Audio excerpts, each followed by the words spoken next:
Emneopgave. Data i praksis. Af Cezanne Uno Beha, hvilket er undertegnet. Første opgave lyder på: ved hjælp af data fra Statistikbanken skal du finde ud af, hvor mange mænd under 18 år, der flytter hjemmefra i 2010. Og da jeg var i tvivl om statistikken skulle indeholde mænd under 18, der flyttede hjemmefra, men til samme kommune eller flyttede til en anden kommune, og om det skulle være over hele landet, da det var valgmulighederne på hjemmesiden, har jeg taget udgangspunkt i mænd fra 0 til 18 år, der flytter hjemmefra, men til samme kommune, og fundet oplysninger om dette i de danske storbyer, København, Odense, Aarhus og Aalborg. Næste opgave. Beregn indekstallet for årene 2009, 10 og 11, når 2010 er basisår, hvor jeg har taget summen af 2009 divideret med basisårets sum og gange med 100 for at få det procent. Som I kan se der, den 91,81 og den anden ligger på 95,79%. Hvilket jeg også har lavet en tabel for. Næste opgave er at forklare tendens og sammenligne med unge mænd i aldersgruppen 20-25 år.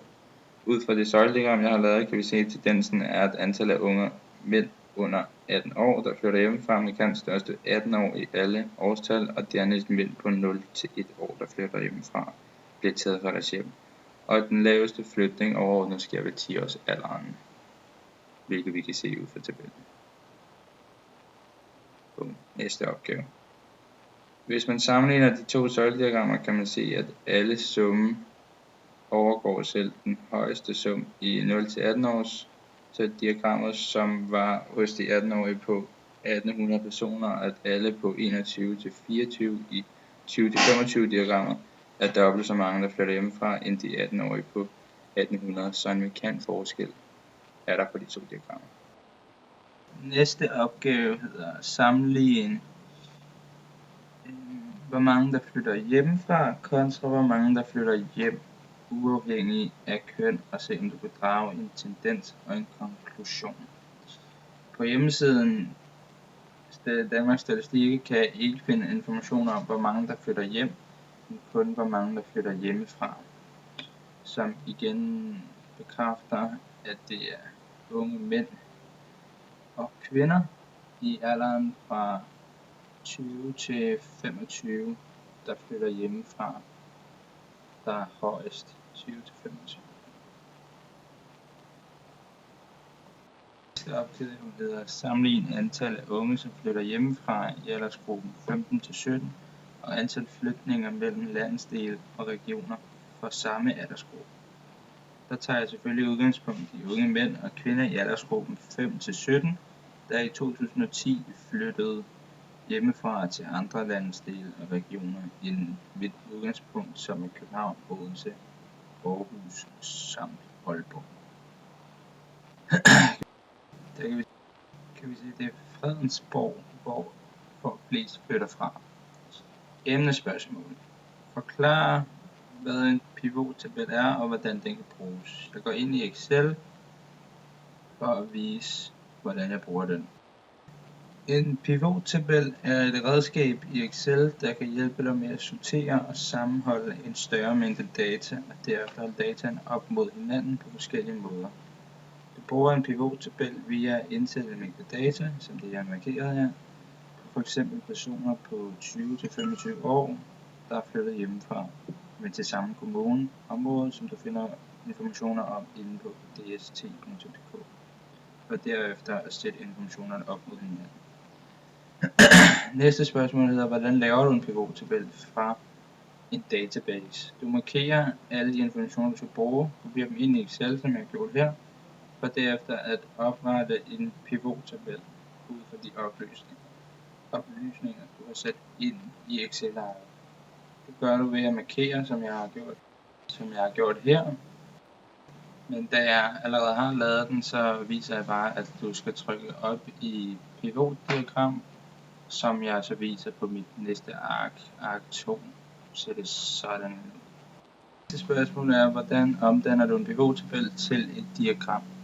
Der trykker du simpelthen bare op i diagrammer, der kan du vælge et cirkeldiagram, og Og der er så de forskellige diagrammer, du kan vælge at sætte op. Du kan også vælge for eksempel søjlediagrammer, eller spørgsmålet hedder, hvilke overvejelser gør du, når du skal vælge en diagramtype? Man skal vælge, hvilket slags diagram, der passer bedst til den mængde data, man har. For eksempel synes jeg personligt, at søjlediagrammer illustrerer bedre forskellen på, hvor mange forskellige data end et cirkeldiagram vil gøre det. Hvordan skifter du diagramtype? Det gør du ved at trykke ind, ligesom jeg har vist før, mellem de forskellige. Der er så en masse, du kan vælge mellem dem. Næste spørgsmål hedder, kan alle databaser omdannes til pivottabeller? Giv gerne eksempel fra hverdagen. Ja, så længe du har informationer nok til, at der kan stå noget på x-aksen og noget på y-aksen, og derved kunne lave diagrammet. For eksempel, hvor mange mennesker der om dagen tager bussen til København, og hvor mange der tager toget til København. Der kan man sætte antal af personer ind på x-aksen og se på y-aksen efter sammenligne forskellen. Så går vi videre til basisår. Det er næste spørgsmål, som er, hvad er basisår? Så er vi i opgaven her, som vi kan se her. Basisår er det tal, man i indekssammenhæng bruger som udgangspunkt, altså det tal, der svarer til 100%. Skal jeg vise formlen for beregning af indekstal? Det er bare det nye tal divideret med basisårets sum og gange med 100. Indekstal viser, om der er sket en vækst eller fald i procent med udgangspunkt i basisårets 100%.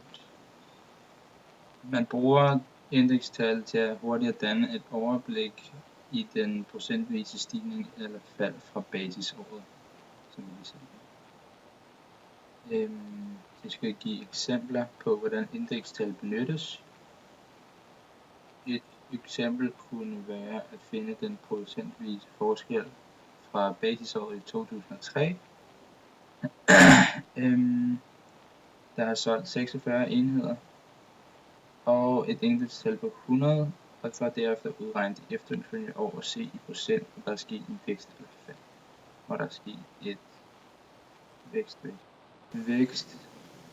vækst der, fald og vækst og vækst, da det er mere end de 100%. Jeg håber, du kunne lide opgaven. Det var alt, hvad jeg lige kunne den her gang.